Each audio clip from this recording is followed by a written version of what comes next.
Mobile market sa bukid. Gihangop sa katawhan sa Mountain Barangay sa siyudad Sugbo ang merkado sa siyudad nga gidala sa ilang komunidad.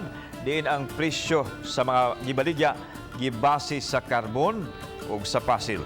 Ano yung report?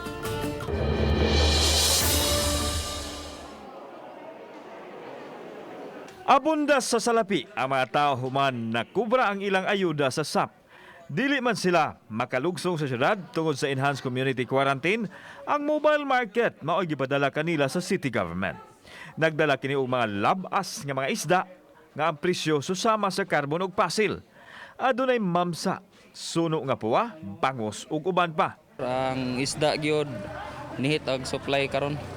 So ning hangyo lang ang market na kanamo si Sir Junel nga kutob sa mahimo. Dili lang gyud patasag maayo ang presyo kay basta makaginansya lang gamay makakuan gamay okay na.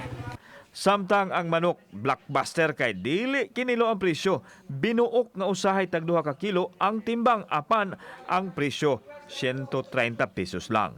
Binuok siya. Tag 130 ang buok. Nga naay mo timbang og 2 kilo kapin. Ang pinakakuan kay 1 kilo kapin, dili gyud siya alkansi, barato ra jud kaayo. Lisod sir ay. Sige lang kay mabuhi raman sa pinangbuhi nga bisag pobre sir basta mabuhi lang ta. Ang mga buwan ginamos, lamas ug uban pang gikamingawan sa mga tao nga kanon available usab. Naapay mga pan nga daw gitilapan ra. Social distancing about sa protocol na to sa pandemic karon. Ayan ninyo ibaliwala. Samtang gipaniguro usab sa mga pulis og tanod nga nagpahinomdom sa protokol nga matuman ang social distancing. Amos lang ginform while namalit sir.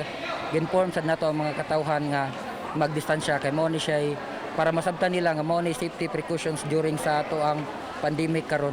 Kauban si Marlon Milgaso, ako si Alan Domingo. Balitang Bisdak.